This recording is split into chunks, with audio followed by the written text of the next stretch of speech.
চেষ্টা কৰিছো এইবাৰ বিশ্বৰ অন্যতম ধনী ব্যক্তি ইলন মাস্কে ভাৰত চৰকাৰক প্ৰত্যাহ্বান জনাই এতিয়া উচ্চ ন্যায়ালয়ৰ কাষ চাপিছে ইয়াৰ কাৰণ কি ইয়াৰ কাৰণ আটাইতকৈ ডাঙৰ কাৰণটো কৈছে ইলন মাস্কৰ অধীনত থকা যি এক্স হ্যান্ডেল টুইটাৰ প্ৰথমতে টুইটাৰ নাম আছিল এতিয়া এক্স হ্যান্ডেল হৈছে সেই এক্স হ্যান্ডেলত কোনো ব্যৱহাৰকাৰীয়ে কোনো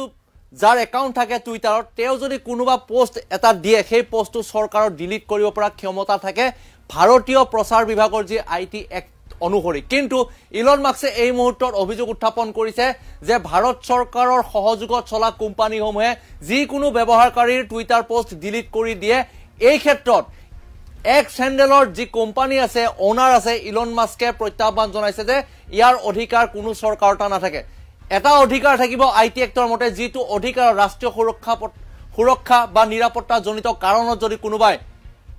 পোষ্ট দিয়ে টুইটাৰত তেন্তে তেতিয়াহে ভাৰত চৰকাৰৰ অনুমতি থাকে সৰ্বোচ্চ ন্যায়ালয়ৰ তৰফৰ পৰা ডিলিট কৰি দিব পাৰে সেইটো পোষ্ট কিন্তু এই মুহূৰ্তত কেৱল টুইটাৰে নহয় ইলন মাস্কৰ প্লেটফৰ্মত থকা সকলো ধৰণৰ পোষ্ট অনলাইন পোষ্ট ইলন মাস্কৰ অনুমতি বা এক্সৰ অনুমতি মতে যিকোনো পোষ্ট চৰকাৰে ডিলিট কৰিব নোৱাৰে তাৰ বিৰুদ্ধে এতিয়া অভিযোগনামা দাখিল কৰিছে কৰ্ণাটক উচ্চ ন্যায়ালয়ত এটা গুৰুত্বপূৰ্ণ খবৰ আপোনালোকে জনাটো অত্যন্ত জৰুৰী ভাৰত চৰকাৰৰ বিৰুদ্ধে ন্যায়ালয়ৰ দ্বাৰস্থ হৈছে ইলন মাস্ক এইবাৰ ভাৰত চৰকাৰৰ বিৰুদ্ধে ন্যায়ালয়ৰ দ্বাৰস্থ হৈছে যেটো এক্স হ্যান্ডেল ইলন মাস্ক সত্তাধিকাৰী ইলন মাস্কৰ এক্স হ্যান্ডেল সন্দৰ্ভত ভাৰত চৰকাৰৰ বিৰুদ্ধে মহা অভিযোগ উত্থাপন হৈছে মন গলে চৰকাৰে ব্যৱহাৰকাৰী পোষ্ট ডিলিট কৰিব নোৱাৰিব সেয়া যদি ডিলিট কৰে সেয়া নীতি বহিৰ্ভূত কৰ্ণাটক উচ্চ ন্যায়ালয়ত এক্সে দাখিল কৰিছে আবেদন ইলন মাস্কৰ এক্সে আবেদন দাখিল কৰিছে আইটি এক্ট 79(3) বিৰ অধীনত আবেদন দিছে ইলন মাস্কে পোষ্ট ডিলিট কৰাটো সৰ্বোচ্চ ন্যায়ালয়ৰ আদেশক উলংঘন কৰা এটা গুৰুত্বপূৰ্ণ খবৰ এই মুহূৰ্তত ইলন মাস্কে সেই অভিযোগনামা দাখিল কৰিছে এক্সৰ পোষ্ট ৰাষ্ট্ৰীয় সুৰক্ষাজনিত কাৰণতহে কোনো এখন চৰকাৰে ডিলিট কৰিব পাৰে আইটি এক্টৰ 79 এৰ অধীনত সৰ্বোচ্চ ন্যায়ালয়ে অনুমতি প্ৰদান কৰে সেই পোষ্ট ডিলিট কৰাৰ বাবে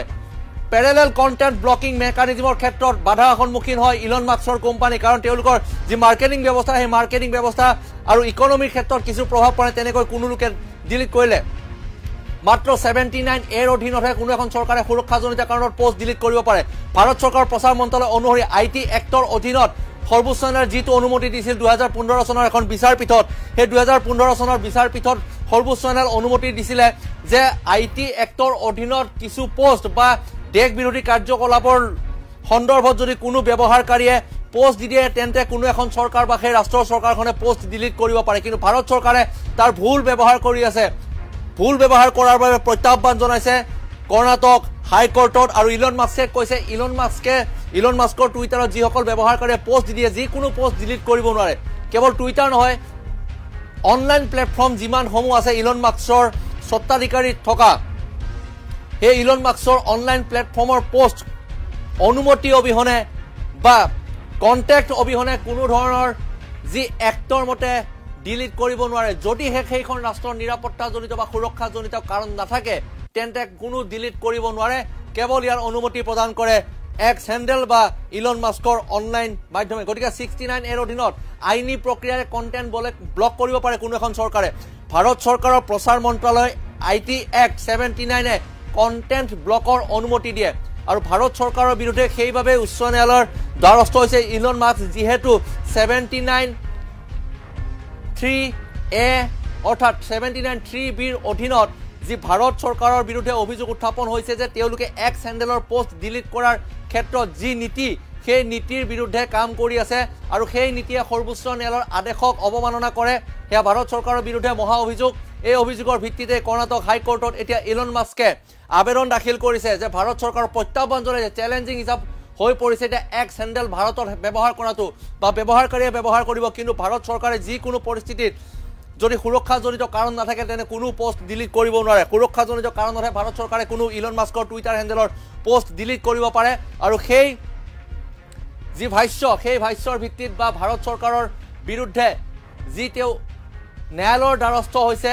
সেই ন্যায়ালয়ৰ দ্বাৰস্থ আইনী প্ৰক্ৰিয়াৰে প্ৰত্যাহ্বান জনাইছে এইবাৰ ইলন মাস্কে গতিকে এক্স হ্যান্ডেল ব্যৱহাৰকাৰীৰ বাবে এয়াতে গুৰুত্বপূৰ্ণ খবৰ যদিহে সুৰক্ষাজনিত বা নিৰাপত্তাজনিত তাৰ বিষয় থাকে তেন্তে কোনো এখন চৰকাৰে ডিলিট কৰিব পাৰে তাৰ অনুমতি প্ৰদান কৰে আইটি এক্টে কিন্তু আইটি এক্ট ব্যৱহাৰ কৰি যিকোনো কাম কৰিব নোৱাৰে, যিকোনো পোষ্ট ডিলিট কৰিব নোৱাৰে। যদিহে সেই সুৰক্ষাজনিত কাৰণ নাথাকে তেন্তে কোনো পোষ্ট ডিলিট কৰিব নোৱাৰে। আৰু এই মুহূৰ্তত সেই IT এক্টৰ অধীনত যিখন আবেদন দাখিল কৰা হৈছে কৰ্ণাটক হাইকোৰ্টত, সেই কৰ্ণাটক হাইকোৰ্টত দাখিল কৰাৰ আবেদনখনৰ শুনানি চলি আছে। পৰৱৰ্তী সময়ত আমি জনাম যে ইয়াৰ ক্ষেত্ৰত যি প্ৰত্যাহ্বান ইলন মাস্কৰ, সেই প্ৰত্যাহ্বানৰ ক্ষেত্ৰত ভাৰত চৰকাৰে কি উত্তৰ দিছে আৰু ইলন মাস্কৰ তৰফৰ পৰা কি মন্তব্য কৰা হয়, পৰৱৰ্তী সময়ত এটা গুৰুত্বপূৰ্ণ খবৰ লৈ আহিম এই ক্ষেত্ৰত।